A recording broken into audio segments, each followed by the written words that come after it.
പൊതുമരാമത്ത് വകുപ്പ് എല്ലാവർക്കും സർ വികസനം വേണം, എല്ലാവർക്കും റോഡ് വേണം, എല്ലാവർക്കും പാലം വേണം, എല്ലാവർക്കും മേൽപ്പാലം വേണം, ജംഗ്ഷൻ ഇമ്പ്രൂവ്മെന്റ് വേണം, ബൈപ്പാസ് വേണം. അതൊക്കെ നമുക്ക് നടത്താം. എനിക്ക് നിങ്ങളോട് പറയാനുള്ളത് എല്ലാ ജനപ്രതിനിധികളോട് പറയും. ഇപ്പൊ എല്ലാവരും വന്ന് പുതിയ അംഗങ്ങളുണ്ട്, പഴയ അംഗങ്ങളുണ്ട്, എല്ലാവരും പറയുന്നത് ഇപ്പൊ പാലം, ഉദാഹരണത്തിന് ഒരു പാലം ഉണ്ടാക്കണമെങ്കിൽ നിങ്ങൾ ഈ അപ്രോച്ച് റോഡിനുള്ള സ്ഥലം ജനപ്രതിനിധികൾ അത് സൗജന്യമായി വാങ്ങി തന്നാൽ എല്ലായിടത്തും നമുക്ക് ആവശ്യത്തിന് പാലങ്ങളൊക്കെ നിർമ്മിച്ചു കൊടുക്കാം എന്നാണ് എനിക്ക് അങ്ങോട്ട് പറയാനുള്ളത്. അല്ല, അങ്ങനെ തന്നെ പറ്റുള്ളൂ. അക്വിസേഷന് പോയാൽ ഒരു പാലത്തിന് ഒരു അക്വിസേഷന് പോയാൽ 2 കൊല്ലം 3 കൊല്ലം പിടിക്കും. എവിടെയാണ് ആ പാലം നടക്കുന്നത്? കഴിഞ്ഞ ഗവൺമെന്റ് കാലത്തും അതിന് മുമ്പുള്ള ഗവൺമെന്റ് കാലത്തും കുറെ പാലം ഉണ്ടാക്കിയിട്ടുണ്ട്. നിങ്ങൾക്കറിയാം, 24 പാലം പണി കഴിഞ്ഞിട്ട് 8 കൊല്ലമായി, അപ്രോച്ച് റോഡ് കിട്ടിയിട്ടില്ല. അപ്പൊ അതിനൊരു മാറ്റം വരണ്ടേ? മാറ്റത്തിനാണല്ലോ ജനങ്ങൾ ഇരുത്തിയത്. പിന്നെ ജനപ്രതിനിധികൾ വിചാരിച്ചാൽ, പഞ്ചായത്ത് മെമ്പർമാര്, ജില്ലാ പഞ്ചായത്ത് മെമ്പർമാര്, നമ്മളൊക്കെ വിചാരിച്ചാൽ നാട്ടുകാർ സൗജന്യമായിട്ട് സ്ഥലം തരും. മെനക്കെട്ടാ കിട്ടും. ഞാൻ 15 കൊല്ലമായിട്ട് എന്റെ നിയോജക മണ്ഡലത്തിൽ എല്ലാവരും നാട്ടുകാർ സൗജന്യമായി സ്ഥലം തന്നിട്ടാണ് റോഡ് വീതി കിട്ടിയത്, പാലത്തിന് അപ്രോച്ച് റോഡ് കിട്ടിയത്. അതുകൊണ്ടാണ് എനിക്ക് ഏറ്റവും വികസനം കിട്ടിയത്. ബഹുമാന്റെ സജി ഇങ്ങനെ പറയണ്ടില്ല, ബഷീറിന് കിട്ടിയത് അങ്ങനെയാ. അപ്പൊ നിങ്ങൾക്കൊരു പോസിറ്റീവ് അപ്രോച്ച് ഉണ്ടാണല്ലോ. അതുകൊണ്ടാണ് അത് ഞാൻ പറഞ്ഞത്. എല്ലാവരും കക്ഷി രാഷ്ട്രീയത്തിന് അതീതമായി നാട്ടിൽ വികസനം വേണം. ഇനി കുറെ ആണ്ട് കൊടുത്തോണ്ട് നാട്ടുകാർ വോട്ടിയെന്ന് വിചാരിച്ച് നിൽക്കട്ടെ. അതുകൊണ്ട് ഞങ്ങൾ തോറ്റ് 102 ഞാൻ പറയട്ടെ, ഞങ്ങൾക്കൊക്കെ 5 കോടി, ഇങ്ങൾക്കൊക്കെ 20-25 കോടി. ബഹുമാനോടെ ധനകാര്യമന്ത്രി ഉണ്ടായിരുന്നല്ലോ. അതൊക്കെ ആ 20% നിങ്ങൾ കൊണ്ടുവന്ന് തന്നെ നിങ്ങളെ നന്നാക്കാനാ, ഞങ്ങളെ ഇരുത്താനോ അതാ ഉണ്ടായത്. അത് കഴിഞ്ഞ പ്രാവശ്യം ഞങ്ങൾക്ക് കിട്ടിയില്ലല്ലോ. നിങ്ങളൊക്കെ ഇപ്പൊ 62 മണ്ഡലങ്ങള് ഇപ്പൊ ഞങ്ങൾ ജയിച്ചു വന്നു. അത് ഞാൻ കണക്ക് നോക്കുമ്പോ തന്നെ ഞങ്ങൾക്ക് അറിയാലോ. ഇപ്പൊ എനിക്കൊക്കെ കഴിഞ്ഞ പ്രാവശ്യം എത്ര കിട്ടിയേ? 6 കോടി. അപ്പൊ ആ ഒരു വിവേചനം ഒന്നും നമ്മളിൽ ഉണ്ടാവില്ല, എല്ലാവരും പരിഗണിക്കും. നിങ്ങൾ പറയും പ്രൊപ്പോസ് ചെയ്തേര്. പിന്നെ ഫ്ലൈ ഓവർ, അതുപോലെ തന്നെ ജംഗ്ഷൻ ഇമ്പ്രൂവ്മെന്റ്, ബൈപ്പാസ്, ഇതൊക്കെ നടത്തുന്നതിന് വേണ്ടി ഒരു സ്റ്റഡി നടത്തും. MLA നിർദ്ദേശം തരും. ഒരു വിദഗ്ധ സമിതിയെ നിയോഗിച്ച് 3 മാസം കൊണ്ട് അതിനൊരു പരിഹാരം ഉണ്ടാക്കി എവിടെയൊക്കെ വേണമെന്നുള്ള തീരുമാനം ഉണ്ടാവും. യാതൊരു സംശയം വേണ്ട. ഇത്ര പാലം ഞാൻ പറയണ്ട, അക്കബർ അവിടെ ഇരിക്കും, ഇപ്പൊ തന്നെ ആക്കല്ലേ, ഞാൻ ഒന്ന് പറയട്ടെ കേട്ടോ. പിന്നെ ശരി, നമ്മുടെ PWD മാൻ 974 ഉണ്ടാക്കിയ മാനില്ല. 2012 ഉമ്മൻചാണ്ടി സാറിന്റെ കാലത്താണ് ഇബ്രാഹിം സാഹിബ് പോയപ്പം ചെറിയൊരു പരിഷ്കാരത്തിൽ സാർ അത് ഫുൾ PWD മാനൽ ഫുള്ളായിട്ടൊന്ന് പൊളിച്ചെഴുതി പുതിയൊരു PWD മാനൽ ഉണ്ടാവും. ഇവിടെ പലരും ശ്രദ്ധിച്ചു, ഇല്ലെങ്കിൽ ഒരു വർക്കും നടക്കില്ല. നമ്മളിപ്പോഴും പഴയ കാലഘട്ടത്തിലാണ്. കാലത്ര മാറി. എല്ലാവരും പറഞ്ഞിട്ടില്ല AI, ഗോവിന്ദമാഷന്റെ പറഞ്ഞിട്ടില്ലേ, AI കാലഘട്ടത്തിലേക്ക് നമ്മൾ പോയിക്കൊണ്ടിരിക്കുകയാണ്, കമ്മ്യൂണിസ്റ്റ് ഇതിലേക്ക് വരണമെന്ന് പറയില്ലേ. അപ്പൊ അതേമാതിരി നമ്മൾ അതിന്റെ അനുസരിച്ച് ഒരു മാറ്റം, ആ ബാനർ മാറ്റുമ്പോൾ തന്നെ നമുക്ക് കഴിയും. പിന്നെ പ്രൊജക്ട് സമയബന്ധിതമായി നമുക്ക് നടക്കണം. അപ്പൊ നമ്മൾ ആ പ്രൊജക്ട് നടക്കാൻ ബഹുമാനപ്പെട്ട മുഖ്യമന്ത്രി ബഡ്ജറ്റ് തന്നെ പറഞ്ഞിട്ടുണ്ട്, പ്രൊജക്ട് ഇംപ്ലിമെന്റേഷൻ പ്രോട്ടോകോൾ നടപ്പാക്കുന്നത്. അത് ആദ്യമായി PWD നടപ്പാക്കുക. ഏതൊരു പദ്ധതിക്കും അതിന് പെട്ടെന്ന് നടപ്പിലാക്കി അതിന്റെ റിസൾട്ട് വരാനുള്ള ഒരു സംവിധാനം പൊതുമരാമത്ത് വകുപ്പിന്റെ ഭാഗത്ത് ഉണ്ടാവും. പിന്നെ സാർ, ഈ വികസനത്തിന് ഞാൻ നേരത്തെ പറഞ്ഞാണ്, ഭൂമി ഏറ്റെടുക്കുന്നതാണ് നമുക്ക് ഏറ്റവും വലിയ പ്രശ്നം. ഭൂമി ഏറ്റെടുക്കുന്ന പ്രശ്നം, അതിന്റെ നൂലാമാലകൾ ഒന്ന് കുറച്ചു കൊണ്ടുവന്ന് എങ്ങനെയാണ് അത് നമുക്ക് വേഗത്തിലാക്കാൻ കഴിയുക എന്നുള്ളത് നോക്കണം. എല്ലാ പദ്ധതികളും നമ്മൾ പറഞ്ഞിട്ട് നമ്മൾ 50 കോടിന്റെ പ്രൊജക്ട് ഒരു 5 കൊല്ലം കഴിയുമ്പോൾ 150-200 കോടി റുപ്യയാണ്. അപ്പൊ അതിനൊരു മാറ്റം ഉണ്ടാവണം. അപ്പൊ എല്ലാവരും സഹകരിക്കണം. ഞാൻ പറഞ്ഞല്ലോ. പിന്നെ അക്വിസേഷന് ചില സാഹചര്യത്തിലൊക്കെ വേണ്ടി വരും. കുറച്ചൊക്കെ ഇപ്പൊ കാലം മാറി. അപ്പുറത്തുള്ള സ്ഥലം ഉണ്ടെങ്കിൽ നല്ല റോഡ് വരുമ്പം അവർക്ക് സ്ഥലത്തിന് വില കൂടും, അവർക്ക് അതിന് ബെനിഫിറ്റ് കിട്ടും. അതൊക്കെ നമ്മൾ കാണണം. നമ്മൾ കുറച്ചൊക്കെ നമുക്കൊരു ഇച്ഛാശക്തി ജനപ്രതിനിധികൾക്ക് ഉണ്ടാവണം, MLA ഉണ്ടാവണം, മന്ത്രിമാർക്ക് ഉണ്ടാവണം, എനിക്കും ഉണ്ടാവണം. അതിനെ നടക്കുള്ളൂ. അപ്പൊ ആ കാര്യങ്ങൾ അതേ പറയാനുള്ളൂ. പിന്നെ ഇവിടെ ബഹുമാനപ്പെട്ട നാട്ടികമ്പര് ഗീതാഗോപി പറഞ്ഞു, പിന്നെ അവരെ വർക്ക് നമ്മളൊന്നും ചെയ്തിട്ടില്ല, നമ്മൾ അത് ക്യാൻസൽ ചെയ്യാനും പോയിട്ടില്ല, ആരും നിർത്തിവെക്കാനും പറഞ്ഞിട്ടില്ല. അത് എങ്ങനെ? ഒരു ടെൻഡർ കഴിഞ്ഞാൽ അത് ആ ടെൻഡർ ഓപ്പൺ ചെയ്യാനും സമയമുണ്ട്. അത് ഓപ്പൺ ചെയ്തിട്ട് ഇത് ആരാണ് ലാസ്റ്റ് വിട്ട് നോക്കിയിട്ട് പിന്നെ എഗ്രിമെന്റ് സെലക്ഷൻ നോട്ടീസ് കൊടുത്തിട്ട് എഗ്രിമെന്റ് ഒക്കെ ആ സമയമുണ്ട്. ഇവിടെ ഒന്നും ചെയ്തിട്ടില്ലല്ലോ. പിന്നെ നിങ്ങൾ അങ്ങനെ കാർഡടിച്ചാണ്ട് വെടിവെക്കരുത്. ഇതിന്റെ പാട്ട് നിങ്ങളിപ്പം ഞങ്ങൾ അവിടെയാണ്, നിങ്ങൾ ഇവിടെയാണ്.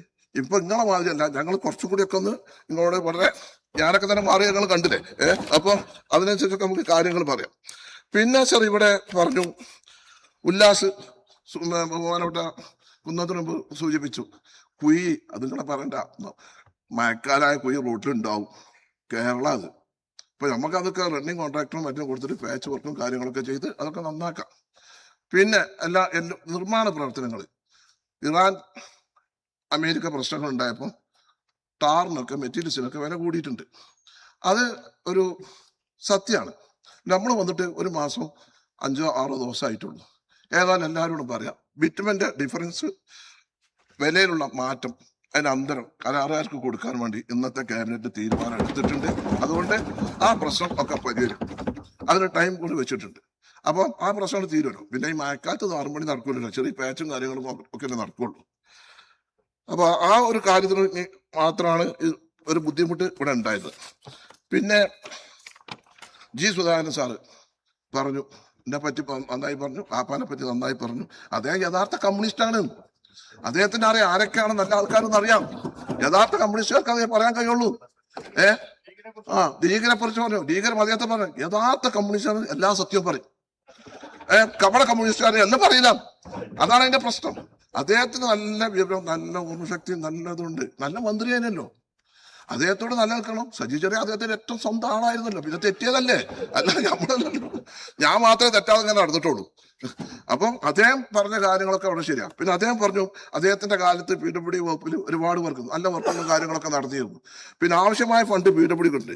ഇപ്പൊ നമ്മുടെ ഈ ബഡ്ജറ്റിന്റെ 2ാമത്തെ ആൾട്രേഷൻ മെമ്മോറിയൽ തന്നെ PWDക്ക് കഴിഞ്ഞ പ്രാവശ്യം അന്നത്തെ ധനകാര്യമന്ത്രി ശ്രീ ബാലഗോപാൽ വെച്ചതിനേക്കാളും 278 കോടി രൂപ ഇപ്രാവശ്യം അധികം തന്നിട്ടുണ്ട്. ആവശ്യമായ ഫണ്ടുകൾ ഒക്കെ തരാമെന്ന് ബഹുമാനപ്പെട്ട മുഖ്യമന്ത്രി നമ്മോട് പറഞ്ഞിട്ടുണ്ട്. അപ്പം ഫണ്ടില്ലാത്തതിന്റെ പേരിൽ വികസന പ്രവർത്തനങ്ങളൊന്നും നിൽക്കില്ല. അതൊക്കെ നമുക്ക് ഭംഗിയായിട്ട് കൈകാര്യം ചെയ്ത് പോവാം. പിന്നെ ചില പ്രദേശങ്ങളൊക്കെ കഴിഞ്ഞ കാലങ്ങളിലൊക്കെ നമ്മുടെ പല സ്ഥലങ്ങളിലും വികസനം 2 രീതിയിൽ വന്നിട്ടുണ്ട്.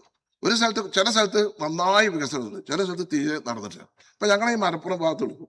അതുകൊണ്ട് ഈ മലപ്പുറത്ത് എല്ലായിടത്തും സിറ്റി റോഡ് ഇമ്പ്രൂവ്മെന്റ് ഉണ്ട്. മലപ്പുറത്ത് ഒരു സിറ്റി റോഡ് ഇമ്പ്രൂവ്മെന്റിന് ഉള്ള ഒരു നടപടി ഉണ്ടാവും. മലപ്പുറം ടൗണിൽ മഹാനഗരമാക്കാനുള്ള നടപടികൾ ഉണ്ടാവും. അതുപോലെ തന്നെ മലപ്പുറം സിവിൽ സ്റ്റേഷനിൽ ഒരു റവന്യൂ ടവർ ഇല്ല. ബഹുമാനപ്പെട്ട റവന്യൂ മന്ത്രിയുമായി സംബന്ധിച്ചത് 65 കോടിന്റെ ഒരു പദ്ധതി ഉണ്ട്. ആ റവന്യൂ ടവർ നബാർഡിന്റെ ഒക്കെ സഹായത്തോടു കൂടി ആ പദ്ധതി നടപ്പിലാക്കാനുള്ള നടപടികൾ ഉണ്ടാകും എന്നാണ് എനിക്ക് പറയാനുള്ളത്. പിന്നെ കൂടുതലൊന്നും പറയുന്നില്ല. പിന്നെ ഇവിടെ ഇങ്ങനെ രാഷ്ട്രീയം പറഞ്ഞു. പിന്നെ അതിനിടയിൽ നമ്മുടെ വിനോദ് മെമ്പർ അങ്ങ് സൂചിപ്പിച്ചു ഊരാളുങ്കന്റെ പ്രവൃത്തി ഞാൻ തന്നെ വളരെ ക്ലിയർ ആയിട്ട് ഇന്നലെ ഞാൻ മറുപടിയിൽ ഒക്കെ പറഞ്ഞിട്ട്, ഇതിനെന്താ പറ്റിയ വെച്ചാൽ ഊരാളുങ്കന്റെ വർക്ക് ലോഡ് കൂടാൻ കാരണം ഈ 10% ടെൻഡറിന്റെ ഡിഫറൻസ് ആയിരുന്നു. പക്ഷെ പിന്നെ പറ്റിയത് ബിഡ് കപ്പാസിറ്റി നോക്കാതെ എല്ലാ ടെൻഡറിലും അവർക്ക് പങ്കെടുക്കാനുള്ള ഒരു അവസരം കൊടുത്തു. ആ അവസരം കൊടുത്തപ്പോൾ എനിക്ക് എത്ര വർക്ക് ഉണ്ടെന്ന് അറിയാതെ, അത് പരിശോധിക്കാൻ കഴിയാതെ എല്ലാ വർക്കിലും അവർ പങ്കെടുത്തു. ആ പങ്കെടുത്തുകൊണ്ട് ഒരുപാട് വർക്ക് വന്നു. ഇപ്പൊ പല സ്ഥലത്തും വർക്ക് തുടങ്ങിയിട്ടില്ല. ചില സ്ഥലത്ത് 30% ആ തെറ്റായ രീതി ഉണ്ട്. ആ തെറ്റായ രീതി ചെയ്തിട്ടുണ്ടെങ്കിൽ അത് പരിശോധിച്ച് മുഖം നോക്കാതെ നടപടി ഉണ്ടാകും എന്നാണ് എനിക്ക് ആ കാര്യത്തിൽ പറയാനുള്ളത്. പിന്നെ ബഹുമാനപ്പെട്ട ജി സുധാകരൻ 500 കിലോമീറ്റർ റോഡ് പിന്നെ കോൺക്രീറ്റ് ചെയ്യണമെന്നാണ്. നമ്മൾ ഘട്ടമായിട്ട് നമുക്ക് പദ്ധതി നോക്കാം. അദ്ദേഹത്തിന്റെ നിർദ്ദേശങ്ങൾ നമുക്ക് സ്വീകരിക്കാം എന്നാണ് എനിക്ക് പറയാനുള്ളത്. കൂടുതലൊന്നും പറഞ്ഞില്ല. പിന്നെ ഇപ്പം ഇലക്ഷൻ കഴിഞ്ഞ് 1-2 രാഷ്ട്രീയ കാര്യങ്ങളുണ്ട്. ഇവിടെ പറഞ്ഞു ബിന്ദു കൃഷ്ണന്റെ തലയിൽ പായസം വീണുകൊണ്ട് അന്വേഷിച്ചു. അത് മാത്രമല്ല, ബഹുമാനായ മുൻ മുഖ്യമന്ത്രി പ്രതിപക്ഷ നേതാവിനെ പ്രോട്ടോകോൾ വിമാനത്തിൽ കയറാൻ പറ്റാതെ വന്നപ്പോൾ അത് അന്വേഷിച്ചിട്ട് അയാളെ പേരിൽ നടപടിയെടുത്ത ഗവൺമെന്റാണിത്. പിന്നെ നിങ്ങൾക്ക് മാറിയോ? നിങ്ങൾ തിരുത്തുന്നു. നിങ്ങൾ തിരുത്തി. എന്താ തിരുത്തിയ CPM? നിങ്ങൾ എന്താ തിരുത്തിയത്? ഞാൻ എപ്പോഴും ഇങ്ങോട്ട് പറയുന്നുണ്ട് നിങ്ങൾ നന്നാകണം, നിങ്ങൾ ഉണ്ടാകണം ഒക്കെ നമ്മൾ പറയുന്നുണ്ട്. നിങ്ങൾ കേട്ടില്ല. നിങ്ങളിപ്പോൾ ഇതൊക്കെ കഴിഞ്ഞിട്ട് തിരുത്തിയത് വെള്ളിയാഴ്ചന്റെ സെക്രട്ടേറിയറ്റ് ചൊവ്വാഴ്ചക്ക് മാറ്റി. അല്ല ഇതാണ് അല്ല മാറ്റം. നിങ്ങൾ മാറ്റം ഞാൻ പറഞ്ഞത് മാറ്റമാണ്. അതൊക്കെ പറയും. കുറച്ചൊക്കെ ജോലി രാഷ്ട്രീയം പറയണ്ടേ? നിങ്ങളിങ്ങനെ ഞങ്ങളെ പറയുമ്പോൾ ഞങ്ങൾ അങ്ങോട്ട് തരണ്ടേ? പിന്നെ ഇപ്പൊ നിങ്ങൾ പറയുന്നത് PM ശ്രീ, നിങ്ങള് അതിനെ കുട്ടി ഉണ്ടായിക്കാണ്ട് പിന്നെ അത് അബോർഷൻ ചെയ്യാൻ വേണ്ടി നമ്മോട് പറയണ ഏർപ്പാടാപ്പത്. ഞങ്ങൾ ആലോചിച്ച് നോക്കി.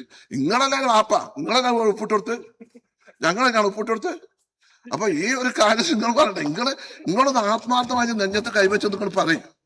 നിങ്ങളെല്ലാം ഒരാൾ ഇത് അപ്പൊ അതുകൊണ്ട് സാർ ഞാൻ അവസാനിപ്പിച്ചു. സാർ ഞാൻ അവരെ വിഷമിപ്പിക്കല്ലേ സാർ. അവരെ മനസ്സൊന്ന് പാകപ്പെടുത്തി അവരൊന്ന് ചിരിപ്പിക്കാൻ. സാർ അത് സംഘർഷം ഉണ്ടായിട്ട് ചെയ്താൽ സാർ. അപ്പൊ ഈ കാര്യങ്ങളാണ് നമുക്ക് പറയാനുള്ളത്. അതുകൊണ്ട് നമുക്ക് പുതിയൊരു ഗവൺമെന്റ് വന്നു, വികസനം വേണം, എല്ലാവരുടെയും സഹകരണങ്ങൾ വേണം. നമ്മളെല്ലാവരുടെ രാഷ്ട്രീയമോ അല്ലെങ്കിൽ ഒരു പാർട്ടി വിവേചനമോ കാര്യങ്ങളൊന്നുമില്ല. എല്ലാ സ്ഥലങ്ങളിലും വികസനം നടക്കണം. അത് നിങ്ങളുടെ നിർദ്ദേശങ്ങളും കാര്യങ്ങളൊക്കെ തന്നാൽ അതൊക്കെ നമുക്ക് പരിഗണിക്കാം. യാതൊരു പ്രയാസമില്ല. ഞാൻ വയനാട്ടിലെ സമയമല്ല, പിന്നെ എല്ലാവർക്കും നമുക്ക് ഉണ്ടാക്കും, പിന്നെ അടുത്ത ഡിബേറ്റിലാക്കാം. അപ്പം ഇത്രയും കാര്യങ്ങൾ നിങ്ങൾ നല്ല ആളാണ്, നല്ല സുഹൃത്താണ്, നല്ല സൗഹൃദനാണ്, ശുദ്ധനാണ്. പിന്നെ സുധാകരൻ സാറിനോട് ഇങ്ങോട്ടുള്ള ദേഷ്യം എന്നോട് കാണിക്കരുത് എന്നാണ് എനിക്ക് എന്നോട് മാത്രം പറഞ്ഞുകൊണ്ട് സാർ ഈ ഡിമാൻഡ് പാസ്സാക്കി തന്നെന്ന് അഭ്യർത്ഥിക്കും.